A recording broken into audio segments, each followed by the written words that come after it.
Recording. Hi, everyone. Thank you very much for joining our free Virtual Assistants 101 learning series. We'll be tackling 5 topics from web research, email handling, and calendar management handling, data entry. We will also have audio and video transcription, and we will also have chat support. So I hope this will be an interesting series for you, scheduled today, April 29, May 1, May 4, and May 5. If you have any questions, you can type your questions using the chat box, and we'll accommodate your questions. And then there will be a lot of strings here that we will use for research purposes. So we'll be sharing them with you so that you can try them out yourself. And if you want to be kept posted on the webinar schedules, please check out our Facebook event page. Look for Free Virtual Assistants 101 Bootcamp so you'll be kept posted. And if you visit our YouTube channel at youtube.com/user/digital Filipino, you will also be able to check out our freelancer bootcamp. Uh, so you can review everything that you need to know insofar as freelancing is concerned, from your business model, your profile, packaging your proposal, pricing, handling interviews, managing clients, including handling disputes. So let's proceed with our first lesson. Our first lesson for today is, or our lesson for this session is all about web research. Now, there are many reasons why clients wanted to do web research. No, some they will hire virtual assistants because they are looking for information. They're trying to build their database. But please note that in a lot of countries there is a data privacy law, including the Philippines, which is the data privacy law. Recently, I was in the cross-border e-commerce summit in China, and one of the questions that was asked of me by some of the providers there who would like to outsource their work to the Philippines is that how can they trust virtual assistants in the Philippines insofar as handling sensitive personal information? In the data privacy law, sensitive personal information includes personal information like gender, age, birthday, educational attainment, purchasing history, or anything that is uniquely identifiable to the person. How can they be so sure that when they give data to Filipino virtual assistants, that these data will not be protected or will not be compromised? Now, usually what I answer in the training that we conduct for the rural impact sourcing technical training, our 12 days technical training and 5 days virtual assistant training in the provinces, is the how do you call it, the responsible dissemination of data privacy policies and making sure that the students understand that. So in this webinar session, I would like to start by reminding you that whatever data that you are able to take in, if you are doing this for a client, like me, meaning someone paid you to get this data or someone paid you to handle data and manage it for them, and perform whatever task that is necessary. Note that you are a personal information processor. Kasi merong tatlong parties dyan eh.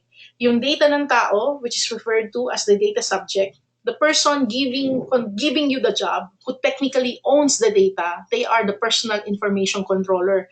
Under the law, they are the ones liable. So meaning if they hire people like virtual assistants, if you abuse that data, the data subjects will not run after you as the virtual assistant, but will run after your client because they are the personal information controller. However, your client, which is the personal information controller, can sue you for data privacy violation as personal information processor. Okay? So, in the course of your work where you are gathering data, always remember that these data are not shareable even if you found them on the web. So, meaning if your clients ask you to get this information for them, you may do the job, but just give it to your client. Don't use it for any other intentions for yourself or to share it to others. So, I just want to be very clear on that insofar as the data privacy law is concerned. So, if we are on the same page on that topic, please press the raise your hand button para klaro tayo na nagkakaintindihan tayo insofar as data privacy is concerned. Can you give me a raise your hand? Agnes, Isa, Allen, Erica, Hector, Jerville, Geraldine, Lucille. I need to see those hands. I just want to make sure that it's clear with you that you understand. Rosie May, Cheryl. All right. So thank you very much for sharing that acknowledgement. Now, since I'll be sharing this video afterwards on YouTube or YouTube, the moment it is shared, anything that you will see on your screen insofar as personal information is concerned will automatically be blurred. Okay, I will be blurring them. So to protect the information of the people that we're gonna see on the screen, especially those coming from Facebook or LinkedIn. All right. But since we are in this learning session, you'll be seeing the whole thing for educational purposes. But the moment it is shared on YouTube, it is blurred. Or, okay? So, klaro tayo dyan. So, please be very careful if you're gonna take some screenshots of my presentation. Please be very careful not to share them because these are considered as personal information of people, and we should be responsible when encountering or how to handle personal information of people. All right? So thank you very much for taking time to listen, and I hope we are on the same page on that subject. Okay, so normally whenever we get web research jobs, either they will be asking you to research on topics or they will ask you to research on companies. In these cases, these are not data privacy sensitive. But the moment a client starts asking you to look for information of people, then that's the time where you really have to think about the data privacy law. So let's say a company is looking for a virtual assistant. So usually your first stop for searching for information without having to ask anyone would be Facebook. So let's say we're looking for someone whose job at the moment is a virtual assistant. So let's go to Facebook. So if I'm looking for someone who has a job as a virtual assistant, I will type job virtual assistant. Okay, so this is what it will show to me, and then I will go to people and look at the profile that will show me insofar as who in my network are virtual assistants. No, so usually the people that will be shown to you will be the ones where you have mutual friends. If you want to break it down to any particular city, you will be able to do so as well.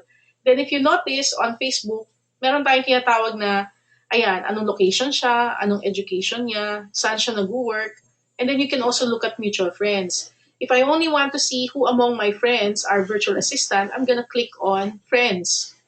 At papakita niya sa akin sino sa mga friends ko ang merong job na virtual assistant. Now, kung wala akong friends na ang job niya ay virtual assistant, pwede kong tingnan yung friends of friends. Okay? So mukhang in so far as this account is concerned, wala akong ganong friends na virtual assistant, no? Na insofar as ang job niya is concerned, ay matatawag siya na virtual assistant. Pero kung anyone, marami tayong makikita na virtual assistant, no? So, either yung virtual assistant binanggit niya sa profile niya or binanggit niya to sa kanyang description na virtual assistant siya, either sa position or binanggit niya to insofar as the company is concerned. Again, when this is shared on YouTube, naka-blurred na yung mga pangalan na to, no? So please be very careful when taking screenshots and in sharing them because these are not meant to be shared publicly, okay? So reminder lang po sa ating lahat. All right. So, what are the other ways that we can look for people, especially if we're looking for a virtual assistant? I hope we all have accounts on LinkedIn. So, if you don't have an account on LinkedIn, you can go to linkedin.com. We will also be using Google Plus at plus.google.com, and we will also be using Twitter at twitter.com. So, please open those accounts if you want to try this out. So, for example, sa LinkedIn, if you're looking for a virtual assistant, so type mo, virtual assistant. Okay? So, mapapansin nyo, meron ditong virtual assistant na generic, virtual assistant in jobs, and virtual assistant in people. So, lumalabas dito, ito yung mga virtual assistant na nasa network ko. So, nakalagay dito, first. If I want to see other people that are not in my sphere of influence, then I will go to second and third. Pero kung halimbawa ang gusto kong hanapin nasa sphere of influence ko, I think this is already good to start with kasi I have more than 200 connections on LinkedIn who are one way or the other are virtual assistants. Now, kung gusto kong maghanap for a specific location, like halimbawa gusto kong maghanap ng taga Isabela Province. Kaya ako tinatanong kanina yung taga Isabela eh. Kasi kung tutusin, naghahanap ako ng virtual assistant trainer sa Echage, Isabela. No? So let's say, naghahanap tayo ng taga Isabela. So, pwede akong ano dyan, no? I think ang Isabela yata ay nasa car, if I'm not mistaken. Hindi naman yata, no? Baka nagkamali lang ako. Pero let's say, for the sake of discussion, naghahanap ako ng taga-car, pwede niyang tingnan sa section ko, sa profile ko, ilan yung mga connections ko na pasok dyan sa category, pasok dyan sa ano na yan, na taga-riyan sila, no? So, ibig sabihin, kung talagang maghahanap ako at maghahanap ako sa area, pwede akong tumingin in these areas if I'm gonna hire virtual assistant trainers na para dun sa mga training locations na na-identify ko, no? So that is an example of how you're gonna go about it, no? When you're trying to look for people online. Now, another way to do it is you can go to Google Plus, and let's say in this case, I'm gonna type virtual assistant. Then papakita niya sa akin what are virtual assistant communities at magpapakita rin siya sa akin ng mga people and pages who are pasok dun sa description na virtual assistant.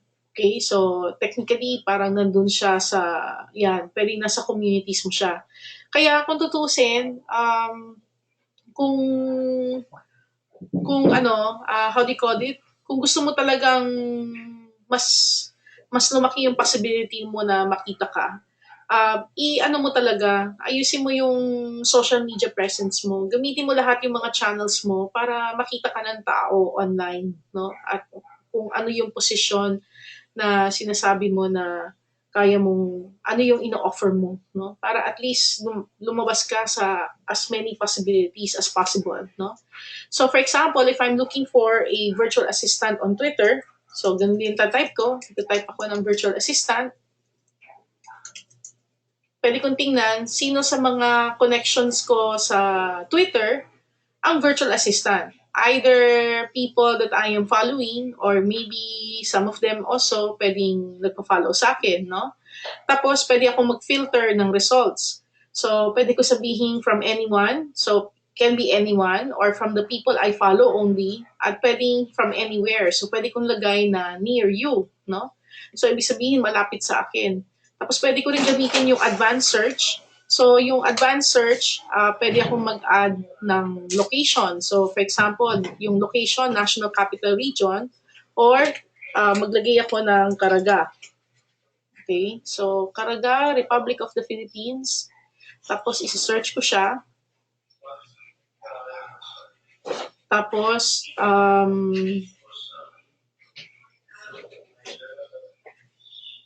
nawala yung aking keyword. Okay, so all of these words, so hanapin natin. Virtual assistant.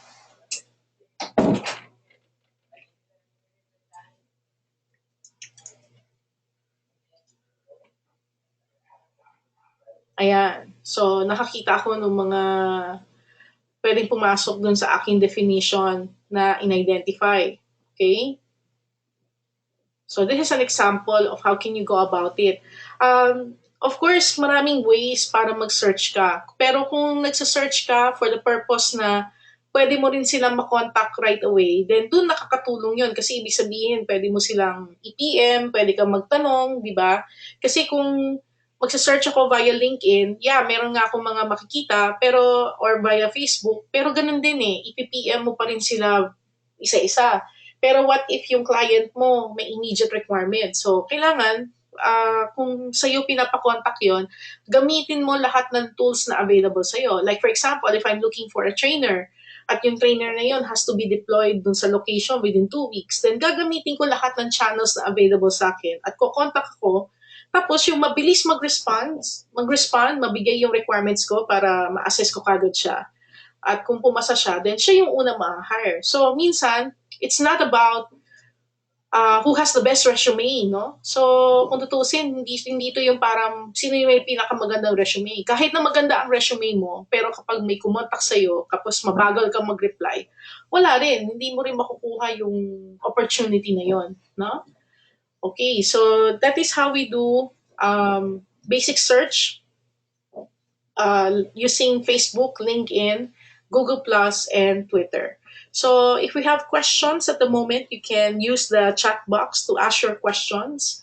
But if you don't have any questions, you can press the raise your hand button so we can continue. Wala ba tayong question? Alright. So okay naman tayo so far. Okay, so let's continue. Thank you very much. So next, pwede rin tayong gumamit ng search na merong basic syntax elements of Boolean search strings. No? So yung mga Boolean search strings, yan na yung mga gumagamit tayo ng mga quotes at gumagamit na tayo ng mga and or. No? So halimbawa, sa Facebook, pwede tayong maghanap na ang job ay virtual assistant and freelancer. Pwede rin tayo sa mga other platforms naman, kung two words, then kailangan natin lagyan ng quote, like in this case, virtual assistant and freelancer. Kasi pwedeng virtual assistant siya, pero hindi na siya freelancer. Alright? So, subukan natin siya. So, punta tayo sa Facebook. So, naghahanap tayo ng job ay virtual assistant and freelancer. So, sinasabi niya sa network ko, nasan siya? Okay, anyone to, no? So, ang job niya ay virtual assistant and freelancer. So, ito yung lumalabas. Tingnan natin kung gagana yung or dito. Okay, so parang halos pareho lang ang tingin niya.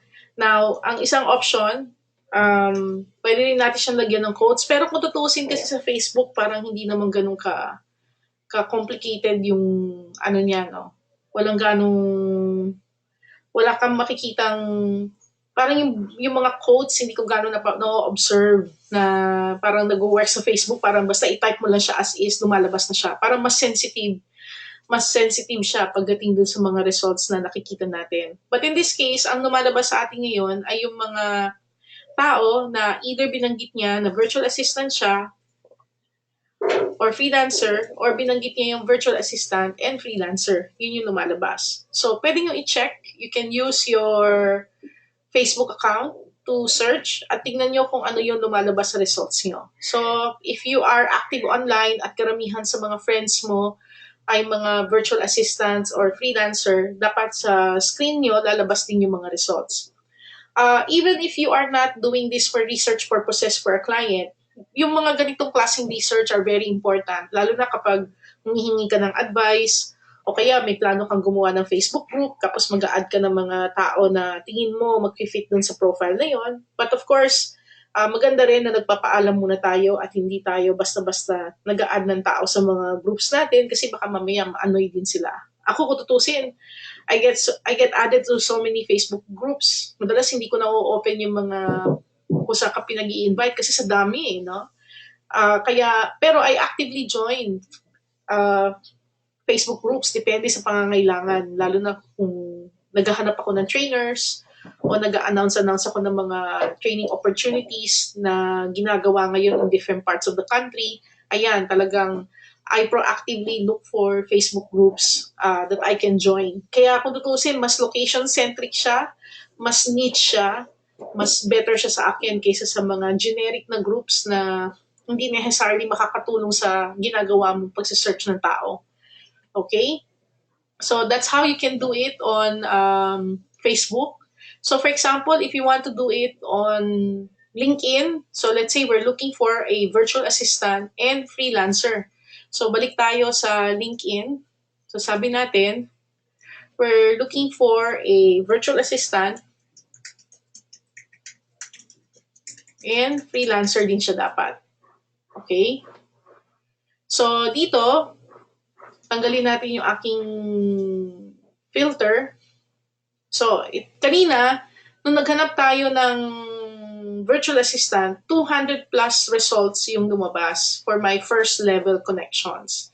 Pero nung inad ko na yung word na kailangan freelancer siya, naging 34 na lang siya. So, hindi naman, pero kung technically, di ba, when you really look at it, yung mga virtual assistant, majority naman talaga sa kanila ay freelancer. Pero kagaya nito na gusto kong hanapin ay virtual assistant at freelancer, then ibig sabihin, itong 34 na to ang una kong kukontakin kasi sigurado ako na freelancer sila. No? So, this is an example of how you're gonna do it.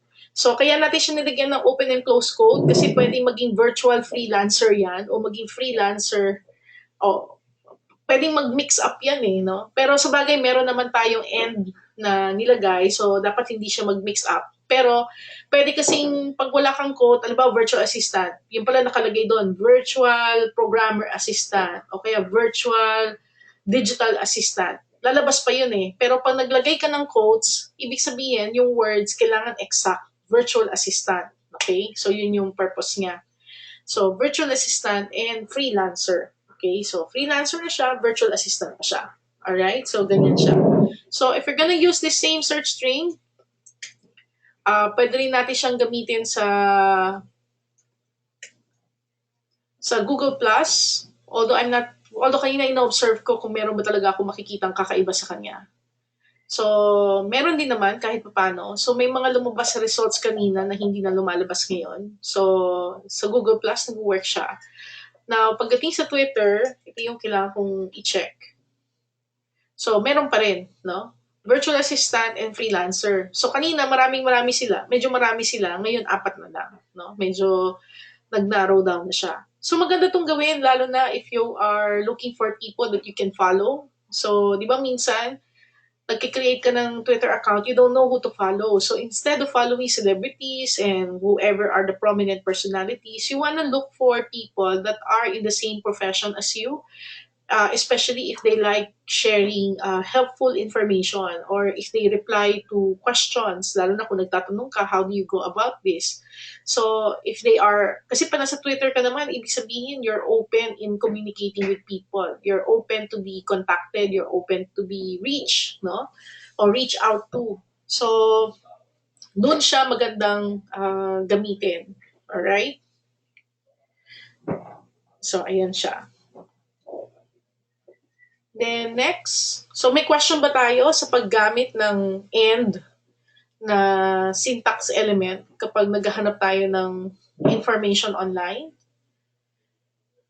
So, try nyo ba siya? I mean, are you trying it as well? Sino nagta-try nung mga binigay natin kanina? Interesting ba yung mga results na lumalabas sa inyo? You can type your answers using the chat box if you have tried it. And maybe you can share also kung kamusta, okay ba yung mga results. Alright, thank you Adela. Kung iba yung results, of course magkakaiba tayo ng results na nakikita kasi we're using our social networks in this regard. Like for example, if you're gonna try to do the search on LinkedIn, most likely you're not gonna see the same results as I am having. Kasi yung mga basic accounts sa LinkedIn, typically medyo limited yung nakikita niyang results. No? Kung pwede siguro makakakita ka, pero the moment you start clicking on the profiles, parang hahayaan ka niya. Pero the moment na marami ka na nakiklik, parang i-require ka na ni LinkedIn na mag-upgrade. Okay? So may mga ganun-ganun na intricacy si LinkedIn. No? Kaya may mga tools ngayon na pwede mo rin gamitin for looking for information. So siguro before we continue with our discussion, i-share ko lang yung isang tool sa inyo. So, kung talagang nakikita nyo na yung work that you would do will include finding people, no? So, pwede nyo gamitin si Snov.io. So, si Snov.io, ano siya eh, for example, meron kang na-research online. Kasi when you look for a person's contact, makikita mo yung email niya, no? So, siya, pwede niyang, parang efficient siya na kunin niya yun for you. Tapos, pwede mo rin siyang gamitin for email marketing. Isa to sa mga recently nagpa-ICO, yun sa ano, tawag dito, yung sa blockchain. So, nakabili ako ng ICO dito. Bumili ako ng coins sa kanya kasi gusto ko tong idea na to na makapag-research ka tapos yung pwede kang mag-verify ng mga email addresses kung authentic ba yung mga email addresses. Of course, if you are going to render this as a service to your client, make sure na pabayaran mo yan sa kanya. O kaya, isama mo siya sa pricing mo. Kasi kaya nag-harvest ng emails yung mga clients natin. Kasi pwedeng gamitin nila for email marketing purposes o kaya mag-reach out sila. So, ikaw, gawa ka ng gawa. Pero lumalabas, abandon na pala yung mga emails. Ano yung mga abandoned emails? Yung, halimbawa, meron akong Hotmail, technically parang semi-abandoned na siya kasi halos hindi ko siya binubuksan. Kumbaga lahat ng social media accounts ko nakabato ron para lang wag siya mag-mix sa personal emails ko. Pero kung tutusin, yung iba minsan nag-email doon, hindi ko alam kasi hindi ko nga siya halos ino-open except kung aayusin ko lang yung mga password changes ko. So technically para siyang abandoned na email. So yun, yan yung parang ginagamit niya. So, pwede mo siyang gamitin for that. So, to verify emails, no? At kung ano-ano pa. Nung nag-join ako rito, meron pa siyang mga free credits. Ayan, no? So, meron pa rin siyang free credits. Ang suggestion ko sa inyo, kapag bago ka pa lang, pag may mga ganitong service, kumuha ka kagad. Kahit na gamitin mo yung free. Kasi pag tagal-tagal mo wala na yung free na yan. No? Lalo na kapag lumakas na yung platform. So habang hindi pa malakas yung platform, gamitin mo yung mga free credits. Yan, no? Pwede kang magpa-verify ng LinkedIn emails, domain searches, bulk domain searches, no? Yan, free email sending at kung ano-ano pa. And then if you have a Snob.io, so halimbawa gaya ko na meron akong Snob.io na tokens, I think I have mga, ilan ba yung tokens ko? I think I have 2,000 tokens. So, yung 2,000 tokens ko, more than 2,000 tokens, I will be able to buy 50,000 credits. Pero hindi ko naman siya uubusin ng isang buwan. So, siguro unti-unti lang, no? Pero, ibig sabihin, meron akong pwedeng paggamitan sa kanya, no? So, kaya minsan, yung mga ICO, okay din siya. Lalo na kung yung service na sinalihan mo, talagang naniniwala ka dun sa service na yun. So, this is one of the services that I really like. So, pero yung nga lang, kung hindi ka actively nagki-clean ng database, hindi siya, magastos siya para pag-subscribe mo. Pero, if the service that you will be offering includes email database cleanup, yung nilinisin mo yung email database niya, no? Nakapag-harvest ka ng email, pero you wanna make sure na malinis yung database na yun, pwede kang gumamit ng ganitong tool. Alright? So, that's Snob.io. Okay? So balik tayo dun sa topic natin. So another way of looking for information is using the OR. Okay? Yung OR na syntax element. So for example, naghahanap tayo ng programmer or developer. So punta tayo sa Facebook. Let's say hinahanap natin ang job niya ay programmer or developer. So ito lumabas na, no? Although mapapansin nyo, although medyo halo-halo siya, no? So, pwedeng yung profile niya, naka-indicate niya na programmer siya or developer siya. Although mukhang wala sa mga contacts ko dito sa account na to ang mag-fit dun sa profile na yon na programmer or developer. Pero ang pwede kong gawin, pwede kong i-limit yung location. Like, for example, pwede kong sabihin Manila, Philippines lang. Okay? So, mukhang limited yung aking nakikita rito ngayon on screen. I'm not so sure kung dahil nakailang na akong search kanina. So, mukhang yung OR, hindi ganun ka-reliable pagdating sa Facebook. Pero pag, halimbawa, tinype mo, job, programmer, yan, pwedeng mas marami ka sigurong makita. No? So, tingnan natin kung may lalabas sa friends ko. Okay, wala pa rin. Okay? So, pero anyway, that's one way of looking at it. Pero yun nga lang, mukhang depende sa database mo, depende sa contact sphere mo kung marami yung mag-fit dun sa profile na yan. No? So, halimbawa, ito, job programmer and then you want to look for people from anywhere in the Philippines, no? Pwede ka rin makakita. Or, ilagay lang natin talaga Philippines. Pero kanina, yun na yun eh.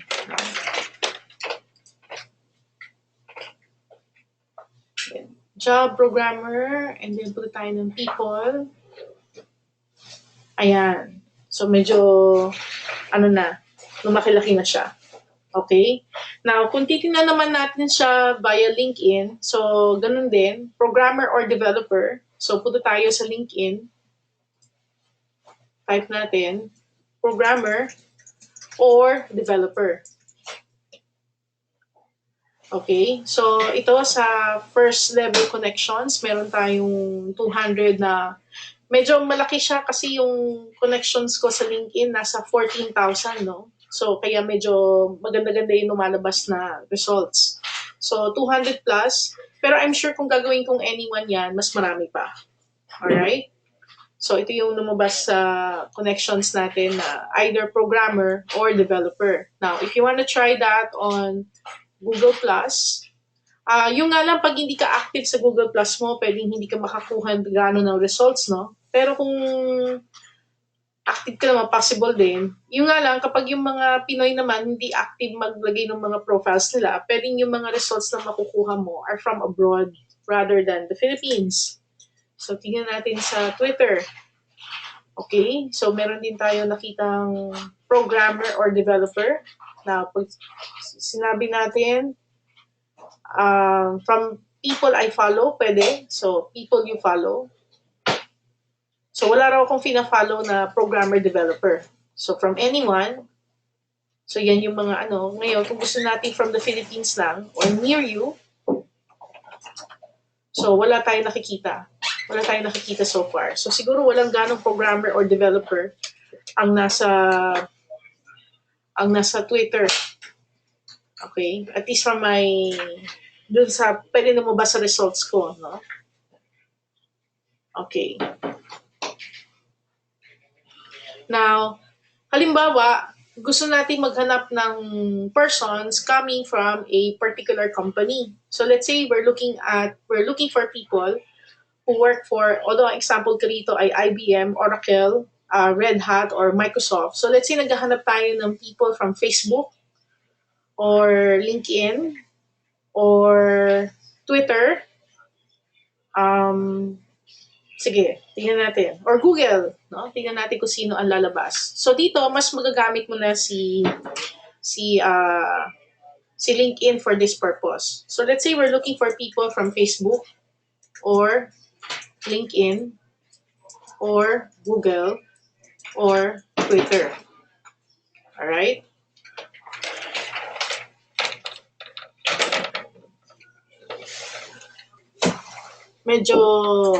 Medyo iba-iba yung mga lumalabas, no? So, o kaya baka masyadong international yung nilagay natin. So, lagyan na lang natin IBM or Microsoft or Oracle. Okay?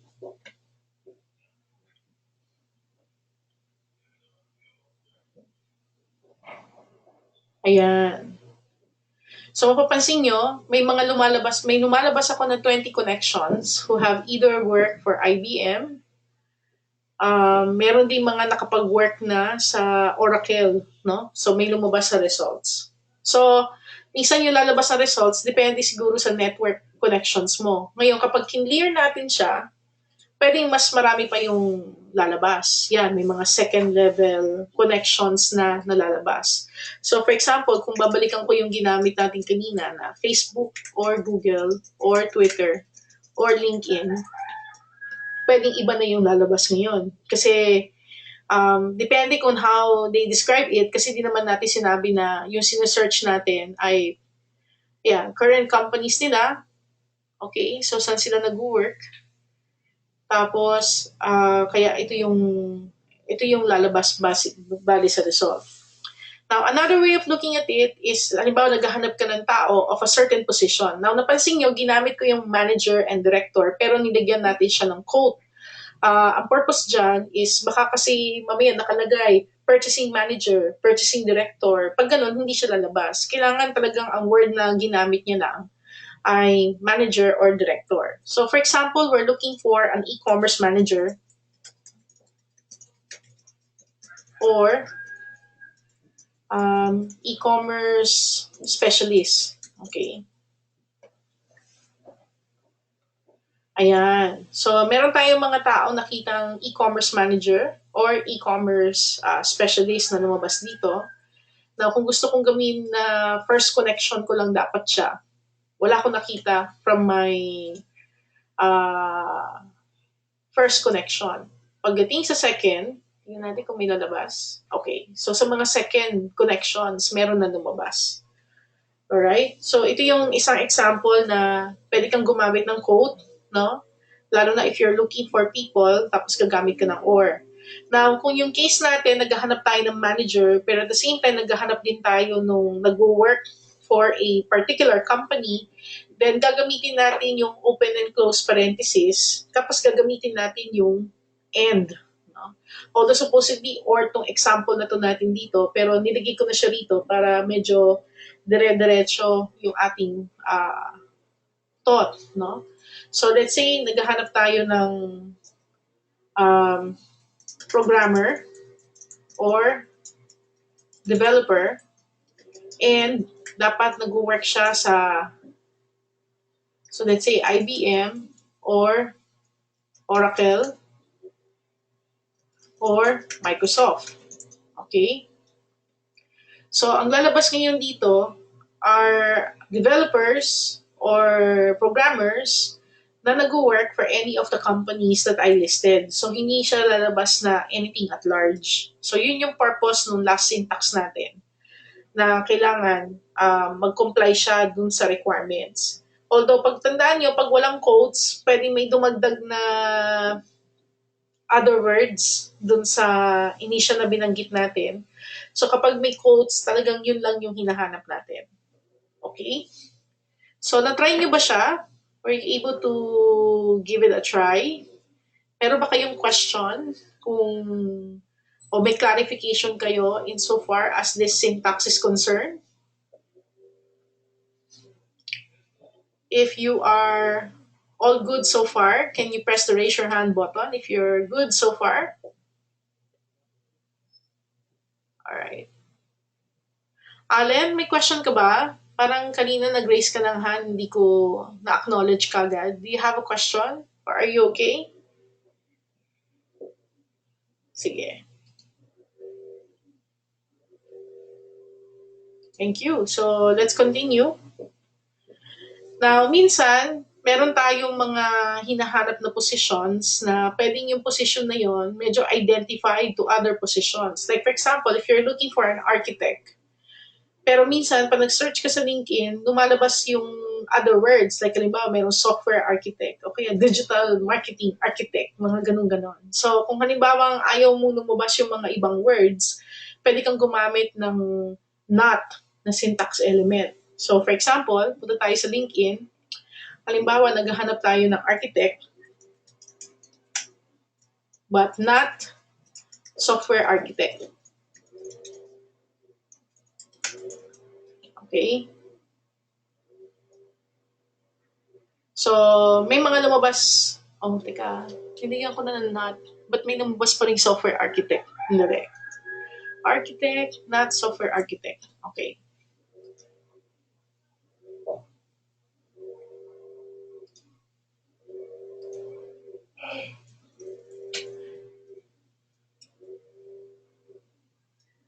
O kaya gamitin na lang natin yung minus software. Tingnan natin kung lalabas yung gagana yung minus software. Ayan. Okay. So, I stand corrected. Dati kasi not pero o nga pala, uso rin yung minus software, yung minus sign. So, ito, architect minus software. So, ibig sabihin, anything that mentions software, dapat hindi siya lalabas. Kasi kanina, di ba, nung tinype ko yung architect, lumabas pa rin yung software architect. Pero nung ginawa kong architect minus software, hindi na siya lumabas. Alright, so palitan natin to. Minus software.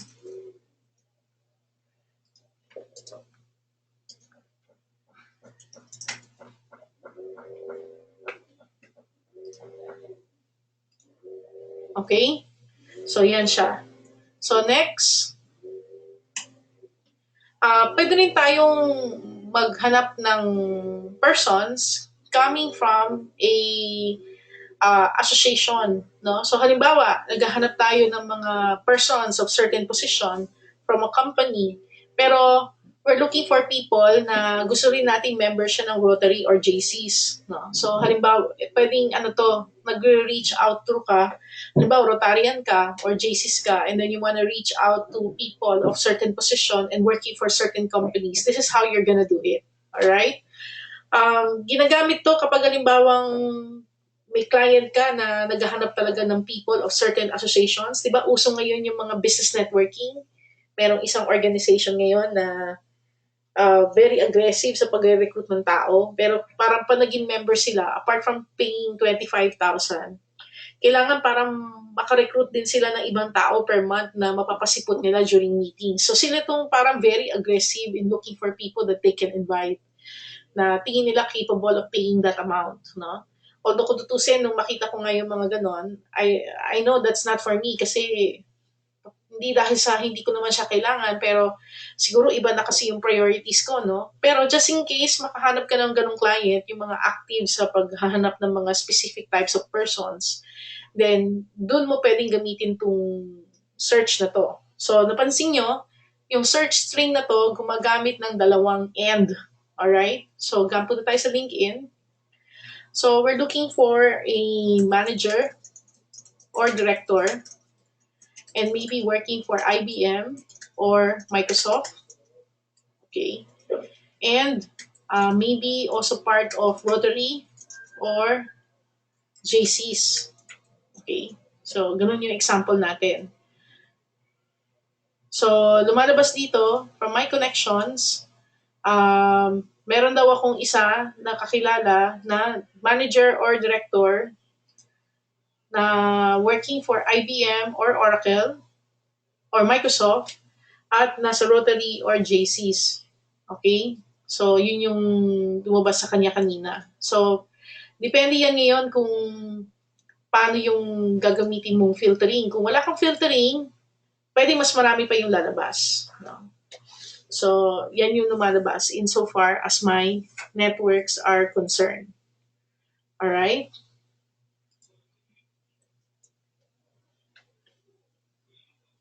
Are we okay so far?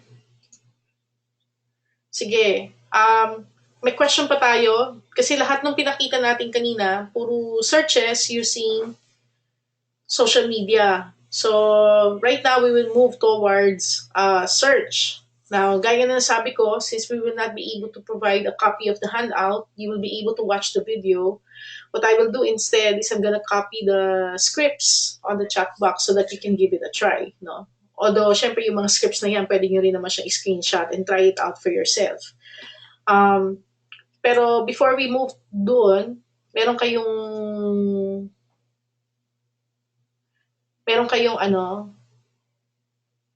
question so far. Aristotle, regarding the YouTube links, I'll give it to you later. But just in case you want to see it right now, you can check out youtube.com/user/digital Filipino. Okay? And then when you go to the site, makikita mo yung freelance bootcamp. Alright, so kung wala ng question, let's move sa ating search string. So, minsan, kailangan natin mag-search using Google Search. Yung nga lang, tandaan nyo, kapag nag-run kayo ng mga ganitong klaseng Google Search, minsan si Google maglalagay siya ng robot na i-authenticate ka whether totoo ka ba o hindi. Kasi pwede kang gumamit ng Google API para ma-extract mo tong information na to without running the search manually. So, I'll give an example here. Keyword or keyword or keyword. So, ibig sabihin yan yung sinesearch natin. Yung keyword na yan, either nasa URL, yung web address na hinahanap natin. So, ano yung in URL? Ito yung URL. Okay? Yan. Yung tina-type natin sa browser bar. That is in URL. Yung in URL, pwedeng gumagamit siya ng word na members. Gumagamit siya ng word na directory. Yung title, ito yung title. Yan. Ganyan, title yan. Yan lumalabas na text na yan pag mina-mouse over ko yung tab na yan. Kasi kung nakagawa ka na ng website, normally gumagawa ka ng title. Meron kang page title. Kung sa blog post, yung blog post title. Kung product, yung product name. So normally, yan yung mga titles natin. So, sabihin, yung keyword na yon either makita sa title, yung keyword, pwede na sa, nandyan siya. Yung URL, pwedeng merong word na list, members, or directory. Yung title, pwedeng may word na list, members, directory. Yung URL, pwedeng may word na staff, association, or board. Yung, or committee. Yung title, pwedeng merong association, sorry. Kasi meron akong old template na naka-PDF na ginamit ko sa talk ko sa isang sa isang HR event. Hindi ko na makita yung aking raw na PPT file kaya kinonvert ko siya from PDF to PPT. Yung mga ibang ano lang hindi pa nalinis, no? So, may word na association, pwedeng may word na board, committee, tapos kailangan merong email or contact. Tapos ang extension file niya dapat ay XLS, meaning Excel spreadsheet siya. No? So, yun yung hinahanap natin. Itong mga ganitong klaseng searches na to, medyo complicated siya kasi marami kang hinihinging conditions. Kapag may condition ka pa na kailangan Excel file siya. So, yun yung extension na XLS. Kasi pag hindi mo nilagyan ng extension yan, pwedeng kahit na anong file yan. You can also indicate multiple extensions. Like, halimbawa, pwedeng spreadsheet siya, pwedeng PDF siya, pwedeng doc siya. Depende yan kung ano yung hinahanap mo. No? So, let's say, hinahanap natin to. Ito ang gagamitin natin. So, ayan. So, mapansin nyo, naghanap tayo ng digital marketing, e-commerce, at yung word ng Philippines. Tapos kailangan list siya, members, directory. No? So, ito yung lumabas ngayon sa akin. So, ito, kaya kung tutusin, kapag nag-extract ka ng data, there are many types of data na makukuha ka. Pwedeng some of them are garbage, some of them hindi naman. Kaya kung tutusin, pag dinownload mo na siya, pinrocess mo na siya, doon mo makikita kung yung data na kinuha mo ba are helpful or not. So I'm gonna give you itong text na to. I would suggest if you're using Microsoft Word, gumamit kayo ng notepad. Tapos, i-edit nyo na lang siya. So, I just pasted the search string now on your browser bar. Ay, sa chat box natin. Palitan nyo lang yung mga keywords. So, depende siguro kung ano yung pinapahanap ng client nyo. Yan yung isa-search nyo. Alright? Sige, it's already 10:56. So, proceed na tayo dun sa ating next na sample. Yung next na sample natin is naghahanap tayo ng resume. Although medyo challenging tong resume na exercise kasi napansin ko si Google, pinapakita niya yung parang recent pa. Napansin ko hindi na ganong karamihan ng mga tao nag-upload ng resume sa website. Siguro nga dahil mas ina-upload na nila sa mga job sites. Pero just in case you're looking for resumes, pwede mo itong gamitin. So ito, meron siyang in title or in URL na word na resume. At ano yung keyword na hinahanap natin. So ang keyword ko rito ay e-commerce or digital marketing. Ano yung hinahanap niya? Pwede ko siyang palitan. Like for example, imbis na e-commerce and digital marketing, let's say ang hinahanap ko ay programmer, and then siguro hinahanap ko yung magbabanggit na word na CSS. Okay? So, o kaya magbanggit siya na WordPress, tapos CSS, pero wala siyang word na jobs, samples, template, resume service, resume writers, resume writing. Kasi usually yan ang challenge sa mga ganitong klaseng searches, no? Kasi madalas marami tayo mga nakikitang resume samples. So, imbis na makakita ka ng actual na resume, ang nakikita mo ay mga samples. So, yun yung parang iniiwasan natin in this example.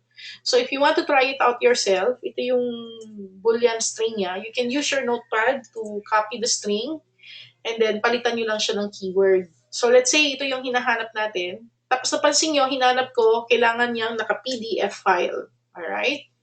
So, punta tayo dito.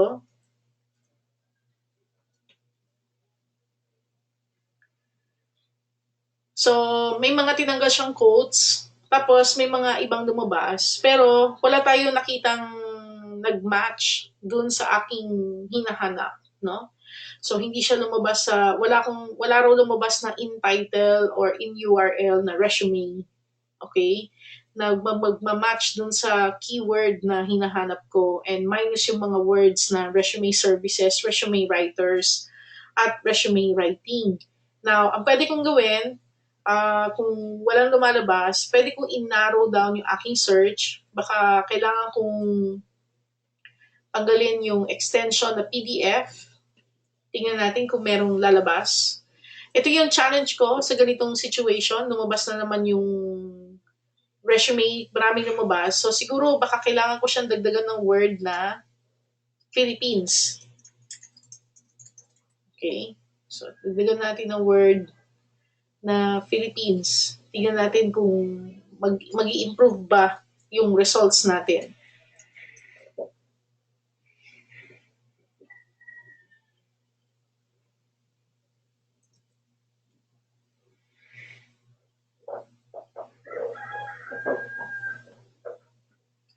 So, baka imbis na dito yung Philippines, so baka imbis na ilagay ko siya dito, itry natin kung lalabas yung Philippines. So, normally, medyo marami kang experimentation na gagawin until you get until you get something, no? Para ma-validate mo muna kung tama ba yung ginawa mo o hindi, o may kulang ka dun sa nilagay mo. Okay? So, wala pa rin tayong nakita. Try natin yung walang extension.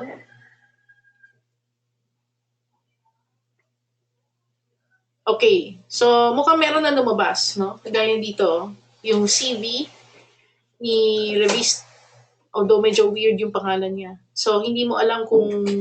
So, parang based na sa keywords niya, parang resume template pa rin siya.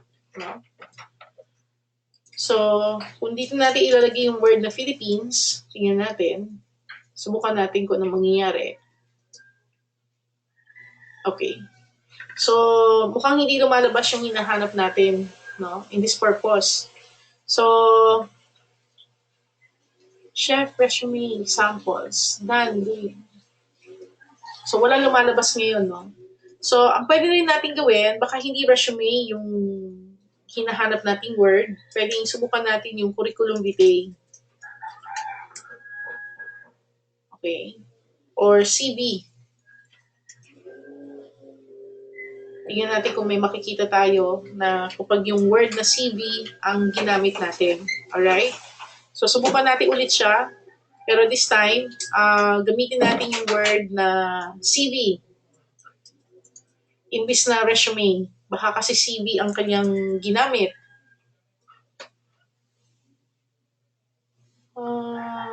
Okay, wala tayong nakita. Kasi nga, puro samples yung lumalabas ngayon. Mukhang walang nag-upload. Hindi ibig sabihin na yung string natin ay hindi effective, pero pwedeng walang nag-upload. So, kasi nung una ko tong ginawa, meron pang mga nag-upload ng CV nila. Sabihin, pwedeng may website sila, ina-upload nila yung CV nila. Pero in this example, mukhang walang nag-upload ng kanilang CV na para madaling ma-download ng ibang tao. Siguro, talagang diretso na sa mga profile sites. Alright? Pero I would suggest keeping it kasi who knows, baka for this specific profession, wala lang tayo nakikita, pero baka sa iba, may mga makita kayo. So, for the sake of discussion, let's say maghanap tayo ng hindi technical na position. Sino ba? Halimbawa, nurse.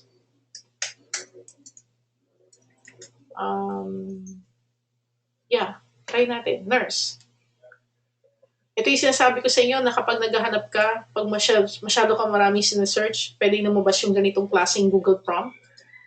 So, nag-submit tayo. Okay? So, puro nakikita natin ay resume writing services. So, walang nurse na maaring may website na sarili niya na nag-upload ng kanyang CV. No? So, puro mga resume services pa rin yung lumalabas. Alright, so let's proceed with the next example. So, halimbawa, hindi ko alam kung magiging successful pa rin tayo sa paghahanap, no? Pero like in this example, naghahanap tayo ng resume na either na mayroong objective or summary, experience or history, tapos naka-indicate pa rin yung location. Alright? So, sabihin, kasi may mga resume na sobrang simple, but in this example, hinahanap natin yung word na Java. Okay? At ang hinanap yata natin dito ay wala na yung word na resume. No? So, subukan natin kung mas magiging successful tayo dito. Okay? So, wala na yung word na resume sa title at sa URL. So, let's see if we will be more successful in finding one here. Siguro dito, ang masasabi kong medyo nagkaroon tayo ng konting success kasi meron na lumabas na top 25 quality assurance profile. Tapos may mga career finder pages na lumalabas. Okay? So medyo may mga nakikita na tayo. Alright? Pero yun na nga, pwedeng walang nag-upload. So this is another way of doing it. So in URL, resume, CV, VTA, portfolio, contact. Pwedeng nasa title din siya, lalo na kung naghahanap ka ng mga ibang options. So, naghahanap tayo ng portfolio, contact na gumagamit ng mga words na application developer, programmer, software engineer. So, subukan natin to kung may makikita tayo.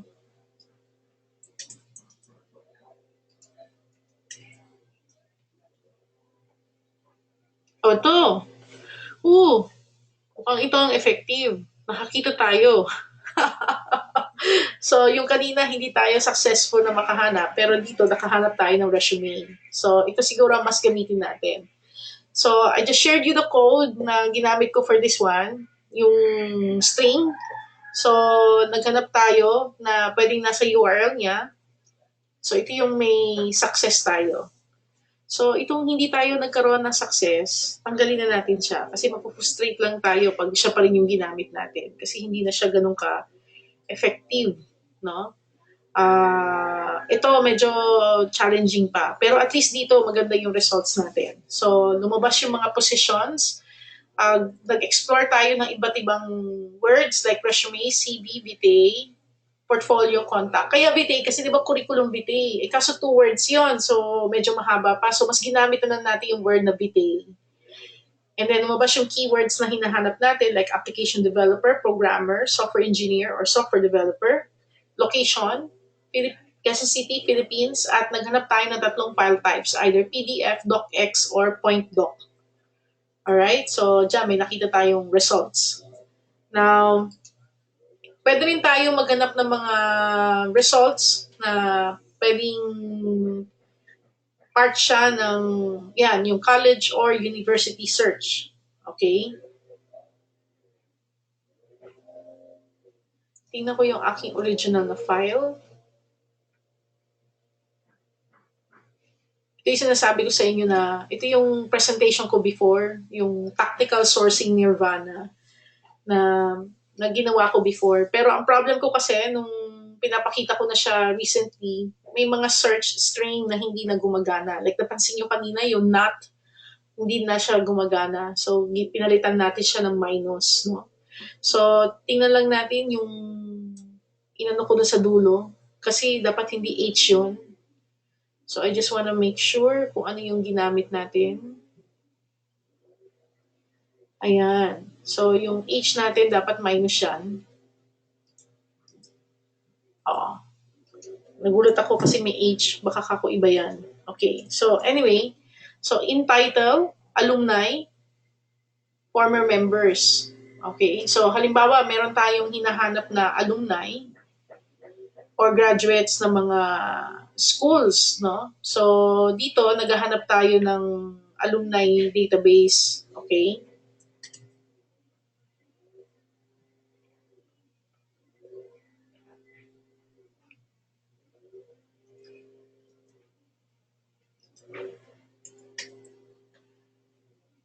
Tapos, hindi ko nalagyan eh. So, lagyan natin ng Philippines. Ayan. So, ito, may mga lumalabas na alumni pages, no? Yan, no? UP Alumni Engineers, etc. etc. So, may mga lumabas tayo ng mga alumni na pages. Yung nga lang, parang wala kasi tayong in-indicate na kailangan naka-Excel file siya. So, pwede nyo namang gamitin yung commands para mas ma-streamline nyo pa yung string. So, kung halimbawa gusto nyo maghanap ng alumni, yan ang pwede nyo gamitin. No? Kung mga alumni ang hinahanap nyo. Tapos, lagyan nyo na lang siya ng mga additional na strings like file type, if you're looking for a specific location, or if you are looking for specific schools, so idagdag nyo na lang siya as a keyword. Kasi pwede naman kayong magdagdag ng keyword if you observe later from the other samples. Alright? And then, kung naghahanap naman tayo ng conference group or association or yan, mga association search, yan, attendees, speakers, participants. So, tandaan nyo, pagdating sa mga search, nasa ano nyo yan eh, nasa a lot of it is in your curious mind. So, depende kung gaano ka-curious na makahanap ng information dun sa mga hinahanap mo. No? So, you just have to be, how do you call that? Maging creative ka kung paano ka maghahanap. No? Kagaya na, napansin mo, yung speaker, kasi may speaker tayo, so may lumalabas na speaker system. So, dapat i-edit natin siya. Tanggalin natin yung word na systems, no? Minus, bawas natin yung minus system.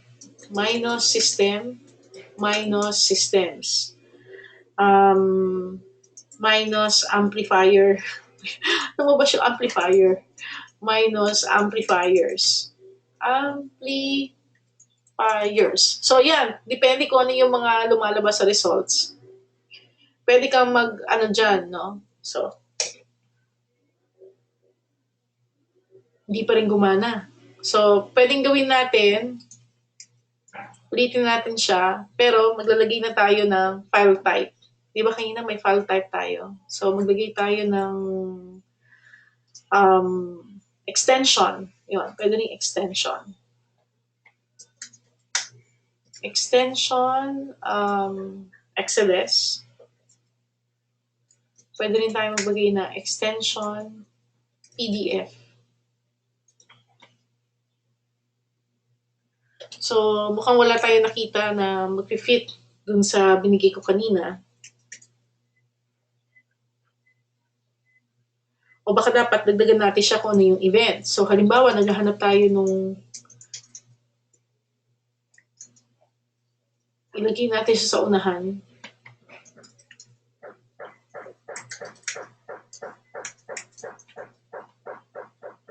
O yan. Naglagay ako ng word. Yan, doctors. So, medyo nag-ano na siya. Nagbago na siya, no? So, yung keyword natin, nilagay natin sa unahan. So, nagbago na yung itsura niya. Hindi na ganun kaano yung lumabas. Tapos, pwede na tayo siguro maglagay ng extension. So, halimbawa, ang extension natin ay extension PDF. Okay. So, may mga ibang lumabas, pero hindi guaranteed na lahat meron, no? So, papalitan natin siya. So, lagyan natin to ng keyword sa unahan. So, keyword. Yan. Siguro ito rin dapat lagyan din natin siya ng keyword. Para yung keyword, hindi dapat sa huli natin nilalagay. Although dapat naman talaga by default may keyword siya. Pero at least, makatulong siya sa inyo. Okay? So, that's it. So, I hope na you learned a lot from our session for today.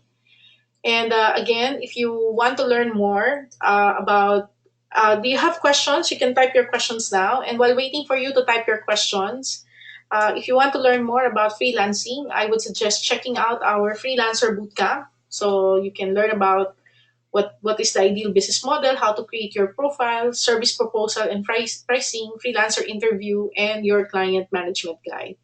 And I also encourage you that to subscribe to our YouTube channel so that if we have updates, like for example, after this webinar, we'll be cleaning up the video. Makikita nyo rin dyan yung mga iba't ibang playlists like the e-commerce and digital marketing mentoring program for MSMEs. That's 23 videos in total. Although yung lumalabas lang sa screen dito ay limited. Pero kapag kinlik nyo yan, mahaba-haba siya. No? Although naka-include din dyan yung freelancer. So I would suggest that you check out our YouTube channel. And Hi everyone, this is Jack. And I hope you can subscribe para ma-keep posted din kayo ng mga new videos na meron doon sa system. And if you want to be reminded of the event, meron tayong event page. Yeah. So I hope that you'll check out the event page at click nyo kung going kayo para makatanggap kayo ng notification dun sa mga subsequent schedules. So our subsequent schedules, meron tayo, tuloy ulit tayo sa April 29, imbes na tomorrow, we'll talk about data entry. And then on May 1, we'll talk about audio and video transcription. And then we'll talk about chat support on May 4. And then on May 5, we'll talk about email handling. Email handling and email and calendar handling. All right? So, thank you very much at I hope naging useful itong session natin sa inyo today. So, I hope to see you again on Sunday. All right? So, thank you very much for joining.